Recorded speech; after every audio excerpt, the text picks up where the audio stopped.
Simple tip चाहिए आपको, कोई टिप नहीं है। एक टिप ये है कि आज आप घर पैदल जाइएगा, आप पक्का अच्छे से सोएंगे। रोज शांभवी कीजिए, दिन में 2 बार कीजिए, नींद आएगी।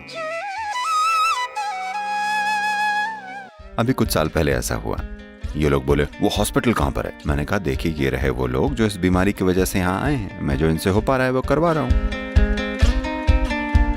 और 15-20 दिनों में वो लोग ठीक हो रहे हैं। अगर किसी को और बड़ी डोज चाहिए तो हम दे सकते हैं, पर ये काफी है, आप अच्छे से सोएंगे। अब मैं एक इंसोम्नियाक हूँ, मैं एक एनोरेक्सिक हूँ, मैं ये हूँ, मैं वो हूँ। मैं चाहूँगा कि आप बस ऐसा बोलें मैं एक झमेला हूँ। इसको इतने सारे वैज्ञानिक नाम मत दीजिए, सिर्फ ऐसा देखिए मैं एक झंझट हूँ। शरीर को झंझट बना लिया है, दिमाग को झंझट बना लिया है। इनमें से एक चीज़ है, हाँ या नहीं? अगर आप इसे इतने ऊंचे दर्जे के नाम देंगे तो इनमें से एक होना बड़ा रोचक हो जाएगा।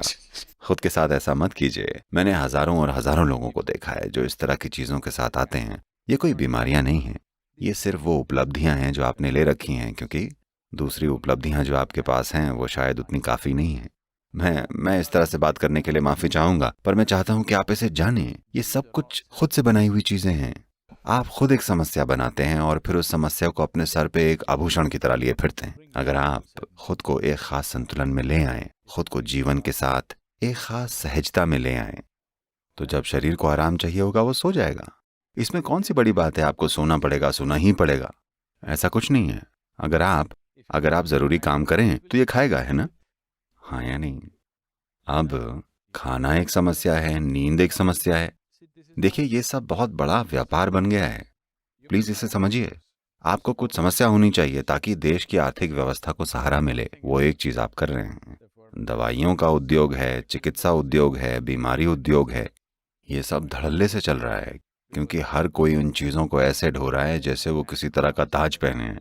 आप अपने सिस्टम को एक खास तरह की सहजता पे लेकर आइए, भागीदारी के साथ लाइए, और कुछ नहीं, इसका और कोई इलाज नहीं है।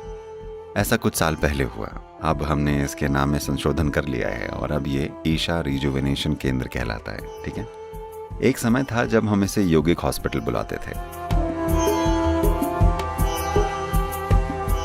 जब ये योगिक हॉस्पिटल था तब मैं इसमें खुद शामिल हुआ करता था। तब यूनाइटेड स्टेट्स से कुछ डॉक्टर्स आए, वो लोग योगिक हॉस्पिटल देखना चाहते थे क्योंकि उन्होंने कुछ पुराने केस देखे थे कि कैसे लोग स्वस्थ हुए हैं और बाकी चीज़ें। वो आए और आश्रम में 3 दिन रहने के बाद वो आश्रम में लोगों ने मुझे बताया, सदगुरु ये डॉक्टर्स बेहद गुस्से में हैं और वो जाना चाह रहे हैं। मैंने पूछा क्या हो गया? वो पूछ रहे हैं योगिक हॉस्पिटल कहाँ पर है। ओह ऐसा क्या? फिर मुझे बात समझ में आई, ठीक है। फिर मैं इस ग्रुप से मिला, वो ऐसे पुफ होकर बैठे थे। हॉस्पिटल कहाँ है? मैंने कहा हॉस्पिटल के बारे में आपकी सोच ऐसी है, वहाँ बिस्तर हों, लोग उस पर लेटे हुए हों, 10 लोग उनकी देखभाल कर रहे हों। हॉस्पिटल को लेकर मेरी सोच ऐसी नहीं है, मैं आपको दिखाता हूँ। तो मैं उन्हें बगीचे और खेतों में ले गया और कहा देखिए ये सब मरीज हैं जो इस बीमारी, उस बीमारी और वो बीमारी के लिए आए हैं। मैं उनसे जो हो पा रहा है वो करवा रहा हूँ,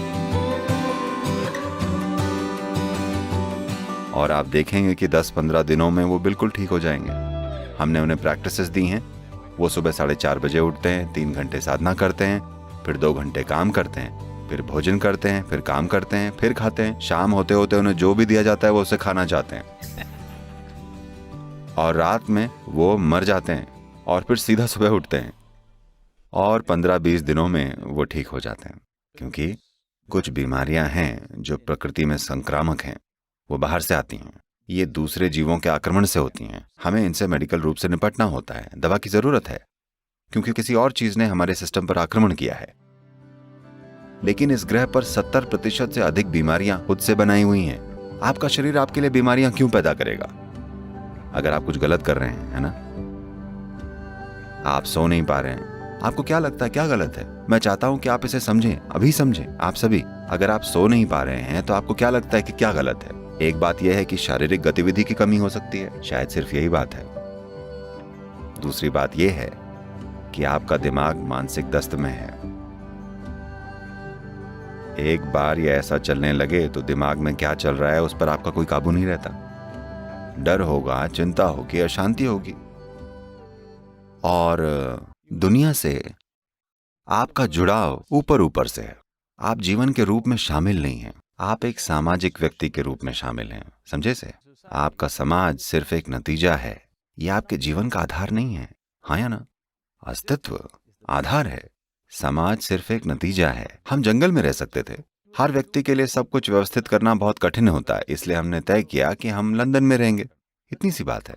ये सिर्फ एक खास खोज का नतीजा है, ये आपके अस्तित्व का आधार नहीं है। अभी समाज आपके अस्तित्व का आधार बन गया है, इसीलिए आप सो नहीं सकते, क्योंकि हर कोई आपके दिमाग में चल रहा है। आपको बस इसे इसके प्राकृतिक रूप में वापस लाना है। शांभवी महामुद्रा उस दिशा में एक सरल सी प्रक्रिया है। अगर आपको एक मजबूत खुराक की जरूरत है तो हम वैसा भी कर सकते हैं, लेकिन ये काफी होगा। आपको अच्छी नींद आएगी, लेकिन आज आपको घर चलकर जाना चाहिए, चाहे वो कितनी भी दूर हो। ठीक है?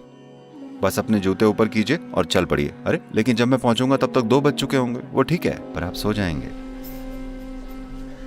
समय आ गया है कि आप कुछ करिए। आप बुनियादी चीजों को तो सही से करते नहीं हैं और सतह को ठीक करने की कोशिश कर रहे हैं, ये काम नहीं करेगा। बस लोकल फुटबॉल टीम में शामिल हो जाइए, आपको अच्छी नींद आएगी। जो लोग शारीरिक रूप से खुद के बल पर सड़क पे काम कर रहे हैं, आप बस देखिए, वो एक ट्रक पर बैठेंगे और सो जाएंगे। इससे कोई फर्क नहीं पड़ता कितनी ठंड है, कितना कठोर है। आपने देखा है उन्हें, क्योंकि वो काफी शारीरिक गतिविधि कर रहे हैं। और आप एक सामाजिक प्राणी नहीं हैं, जैसा कि समाज इसे आपको बेचने की कोशिश कर रहा है। आप एक इंसान हैं, समाज तो एक नतीजा है। हम समाज में रह सकते हैं या हम समाज से बाहर रह सकते हैं। आप इसके साथ रह सकते हैं या इसके बिना रह सकते हैं। ये सिर्फ एक सुविधा है, यह आपके अस्तित्व का स्रोत नहीं है। अभी आप समाज को इतने मनोवैज्ञानिक ढंग से देख रहे हैं जैसे ये आपके अस्तित्व का स्रोत है। कोई आपके बारे में क्या कहता है, कोई क्या सोचता है, आपको इन सब बातों की चिंता है। कोई मेरे बारे में क्या सोच रहा है, क्या है? कोई भी आपके बारे में कुछ नहीं सोच रहा है, वो अपनी खुद की चीजों में व्यस्त। आपको लगता है हर कोई दिन भर आपके बारे में सोचता है। मेरा यकीन करिए, वो नहीं सोच रहे हैं, वो अपना काम कर रहे हैं। जब आप अपने दरवाजे बंद करें, अगर आप लंदन को छोड़ सकें और सिर्फ आप ही बिस्तर पर जाएं, तो आप सो पाएंगे। आप लंदन के साथ सोना चाहते हैं, ये काम नहीं करता। मैं इस दिशा में जा रहा हूं क्योंकि लोग लगातार अपने लिए समस्याएं ईजाद कर। जो कुछ भी आपके साथ एक बीमारी के रूप में हुआ, बिना किसी बाहरी प्रभाव के, वो आपकी बनाई हुई चीज है। हाँ या ना? ये ठीक है ना? ये आपकी बनाई हुई चीजें हैं, इससे कोई फर्क नहीं पड़ता कि ये क्या है। अगर ये आपकी बनाई हुई है तो हमें ये देखना होगा कि आप ये सब बातें क्यों बना रहे हैं। सिंपल टिप चाहिए आपको, कोई टिप नहीं है। एक टिप ये है कि आज आप घर पैदल जाइएगा, आप पक्का अच्छे से सोएंगे। रोज शांभवी कीजिए, दिन में 2 बार कीजिए, नींद आएगी।